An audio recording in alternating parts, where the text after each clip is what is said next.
So maybe Bob wants to know when is he going to meet the girlfriend, and he wants to know when, and you turn the star, and so maybe you say, leave it. Don't think about it for the moment, but figure out what you can do right now to make things better for the future. So maybe Bob lives in a messy apartment, and he's going to meet a nice girl who likes neatness and order. So between now and meeting her, he'd be better off, instead of thinking about her, he'd be better off to clean his apartment, maybe paint it, get it organised, get it sorted out, so that when he does meet her, he's got a nice place to bring her to. Or something like that.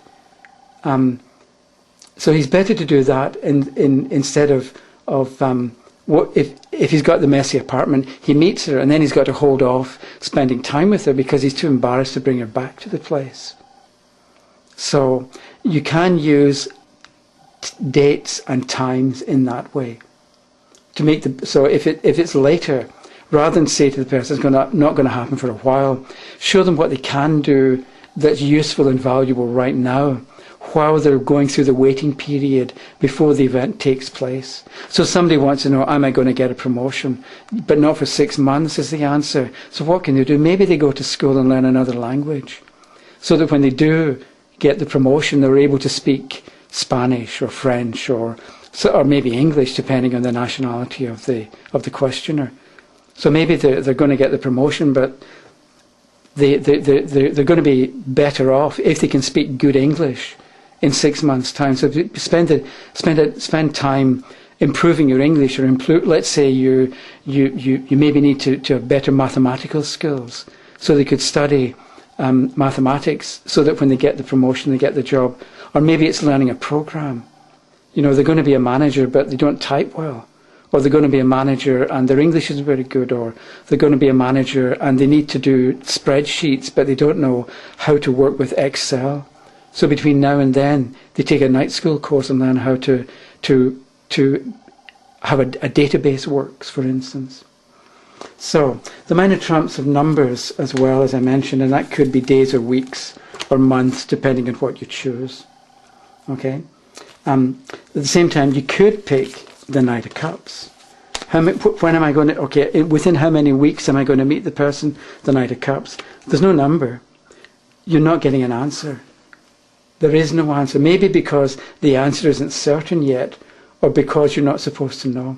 So if you get the Knight of Cups, then the answer could be, it could be in the hands of this individual represented by the Knight of Cups. And maybe he hasn't decided yet, or this person hasn't decided yet. Or maybe this person is waiting for other information to come in before he can make a proper decision. But again, the questioner may or may not be meant to get an answer, because it may be that if you give them the answer, they're going to misuse it. So am I going to get promotion, says Bob, and you say yes, you're going to get it within a week. And so Bob decides, okay, I'm going to get promotion, I'm going to be the boss, and he starts bossing people around, even though he hasn't been promoted yet. Or else he decides, okay, I'm going to become the boss, I don't need to do anything. So in the week before his promotion, he antagonizes other people who are going to have to work for him, either by bossing them around or because he stops doing anything and stops working with the people that he's already working with at the moment. So you can give people an answer and they can misuse the information. Or they might misunderstand what you're telling them. And so sometimes you don't give them the answer. And it's not because you're not good enough to give the answer. But it's just sometimes because you tell them the answer, they're going to hear what they want to hear. And it's going to look bad for you. And so there can be protection for the reader as well when you can't give an actual answer in terms of dates or times for the questioner. So one last method that I want to show you is from the Brotherhood of Light by C.C. Zane. There's a book called The Sacred Tarot that you can buy online. And so C.C. Zane, what he does is he relates the minor trumps to portions of the Zodiac, and I picked out 3 here. So we have the 4 of Batons is this one, and it relates to the first 1/3, the first 10 degrees of the sign Leo. And then the 5 of Batons is the next 10 degrees, and the 6 is the next 10. So the sun goes into Leo around about the 22nd of July. And so this card would be the end of July, first couple of days in August. This card would be the 2nd to the 12th of August. So the first part of August. And this card would be the 12th to the 22nd, roundabout of August. So you're looking at this, the third week in August. So when am I going to get the promotion? And you shuffle and you pick a card and you get the Five of Batons. And you, using this system, you say, okay, we're looking at the beginning, the middle of August. And that's a system. It works with the minor trumps. He also gives he relates major trumps to signs of the zodiac, and you can use that as well. So if you get the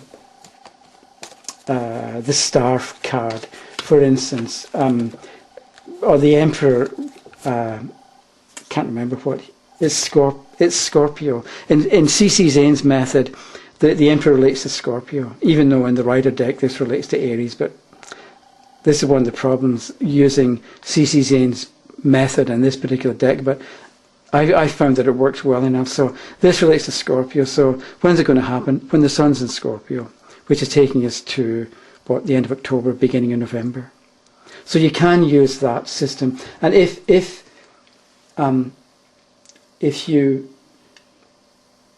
anybody makes a comment at YouTube that you would like to know the minor trumps and the dates that go with them, let me know, and then I'll put something at the website at www.thetarot.ca, and I'll put a list up there, so at least you've got something to go with, or something to go on, even if you don't have the C.C. Zane book. So the Ace of Cups is first decanate Cancer. The 2 is second decanate. So we're looking at the end of June, the beginning of July, and so on. So I think that's it for the moment. So these are some ideas about how to tell time using tarot cards. But when we get right down to it, you are creative and you're imaginative. So you can probably come up with your own system or improve on this one.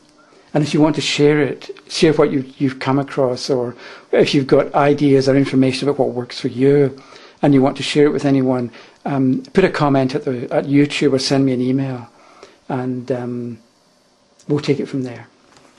So, as usual, we'll have to finish up by putting things together, a little bit of shuffle, and gather up the deck. And that's it.